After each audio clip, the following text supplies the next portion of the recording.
If you're struggling with reading comp, this one's for you. I got a question here asking, I'm new to studying reading comp, just did a timed section and got only 4 wrong.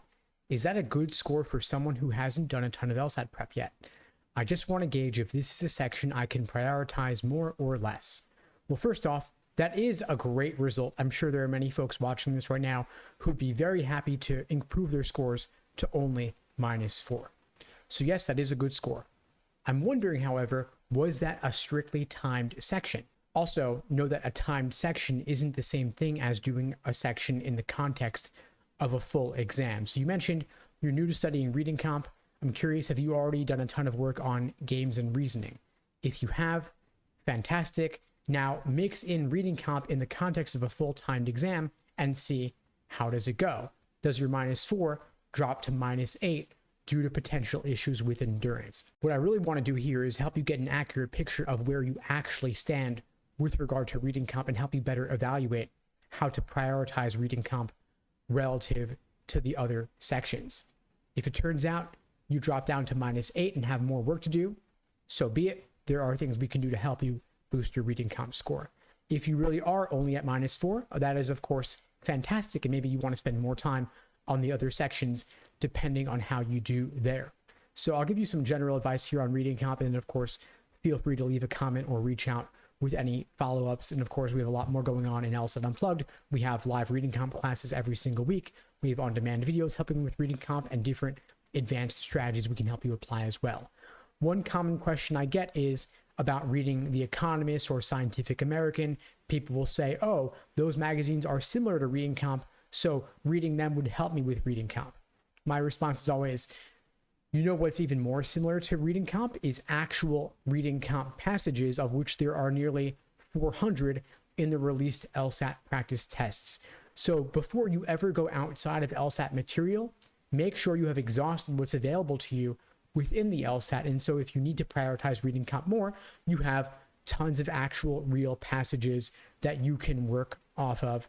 Some of them you'll do in full, both the passage and the questions. Some you might read only the passage. Some, as an exercise that I call the main idea exercise, you would read the passage, then do only the main idea questions. Because the thing is, if you don't know the main idea, you don't really know anything about the passage, and the passage is pretty much doomed. Of course, there are times where the wrong answer is technically correct in that it is something that appears in the passage, but it's not the right question to be answering. There are going to be some cases where the wrong answer that is tempting is technically true, but it is not the correct answer to the question of what is the main idea. It might be something that was presented as fact in paragraph 3, but it is not the central idea or reason why the author wrote this passage, and that is what makes it wrong. So sometimes the question stem wording can trip you up, which is why I often tell students to treat reading comp like logical reasoning. Evaluate the passage like it's an argument.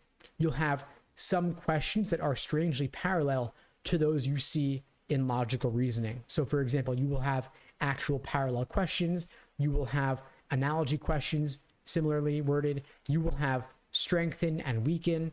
And so you want to get really good at tough logical reasoning questions, because doing that will help you get better at solving the really tough reading comp questions. And for someone who really is only getting -4 on a reading comp section in the context of a full exam, they're oftentimes getting those more logical reasoning style questions wrong. And so any work you do on LR will carry over here, making those gains essentially doubled, giving you a double win there. And then if you're taking the LSAT in August or later, you know, of course, they're removing games, replacing it with a second scored LR. And so any gains you make on LR will be doubled already. Plus, if they apply to reading comp, you're lifting yourself up in all sections there.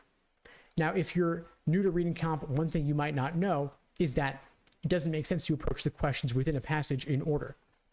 Instead, I recommend approaching them in order that works for you, like I do actually in logic games as well. So in the reading comp context, I say, do the main idea questions first, then the primary purpose questions, passage organization, tone, title, author's opinion. These are all general in nature. So you build your foundation there with the global, easier questions.